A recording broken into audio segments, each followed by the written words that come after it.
KFC স্টাইলের chicken finger মায়ের হাতে খেয়ে ভাবলাম আমিও বানাই, কিন্তু ঘরে ছিল না চিকেন। তারপর ভাবলাম কিভাবে বানাই, কিন্তু ছিল ব্রেড। তাই ভাবলাম ব্রেড দিয়ে আজকে বানিয়ে একবার ট্রাই করি কেমন লাগে।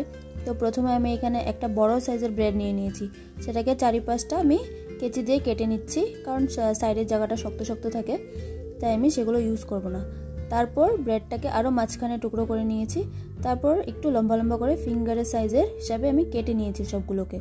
ব্রেডগুলো সবগুলো কেটে নেওয়ার পর আমি চলে যাব ব্যাটার বানাতে। তো এখানে আমি নিয়ে নিয়েছি 2টো ডিম, ফাটিয়ে নিলাম। তারপর এখানে দিলাম একটু নুন আর একটু চিলি ফ্লেক্স দিয়ে আমি ভালো মতো মিশিয়ে নেব। হয়ে গেল আমার ব্যাটার রেডি। তারপর এখন আমি একটা নিয়ে নিয়েছি প্লেট, তার উপর নিয়ে নিয়েছি কর্নফ্লেক্সটাকে আমি একটু হাত দিয়ে গুঁড়ো গুঁড়ো করে নিচ্ছি।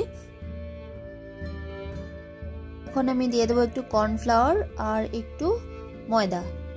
তারপর কর্নফ্লাওয়ারটা আর ময়দাটা কর্নফ্লেক্সের সাথে একটু মিশিয়ে দিচ্ছি। তারপর একটু দিয়ে দিচ্ছি নুন আর একটু গোলমরিচ গুঁড়ো, আর আমি এখানে আরও একটু লাল লঙ্কার গুঁড়ো দিয়ে দিচ্ছি একটু ঝাল ঝাল হওয়ার জন্য।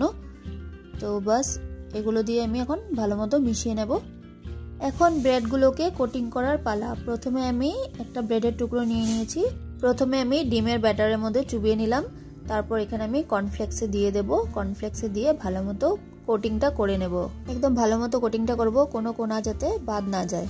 এভাবে আমি এক এক করে সবগুলো ব্রেডকে কোটিংটা করে নেব কর্নফ্লেক্সে।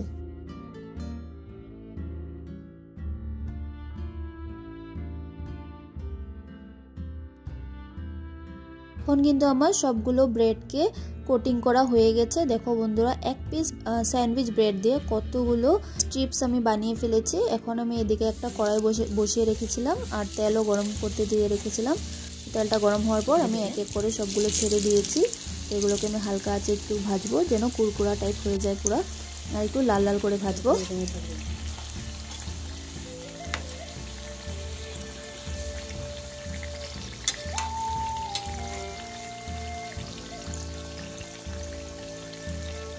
দু 3 মিনিটের মতো আমি হালকা আছে এগুলোকে ফ্রাই করার পর এখন আমি নামিয়ে নেব। এগুলো কিন্তু ভেতরটা একদম সফট হয়েছে, যেহেতু ডিমে চোবানো হয়েছে, আর বাইরেটা একদম কুরকুরা হয়েছে। বাকি ব্রেডগুলোকেও আমি এখন ভেজে নেব সেমভাবে। আর বন্ধুরা, তোমরা যারা যারা পার্বতী রান্নাঘরের ভিডিওগুলো প্রথমবার দেখছো, তারা পার্বতী রান্নাঘর চ্যানেলটাকে লাইক, শেয়ার, সাবস্ক্রাইব করে পাশে বেল বাটনটাকে টিপে দেবে, যাতে যখনই নতুন ভিডিও ছাড়া হবে তোমাদের কাছে নোটিফিকেশন পৌঁছে যাবে। এখন আমার সবগুলো ব্রেড স্ট্রিপস ভাজা হয়ে গেছে, আমি এখন নামিয়ে সাজিয়ে দিয়েছি, আর সাথে পরিবেশন করছি টমেটো সস আর তন্দুরি মেয়োনিজ।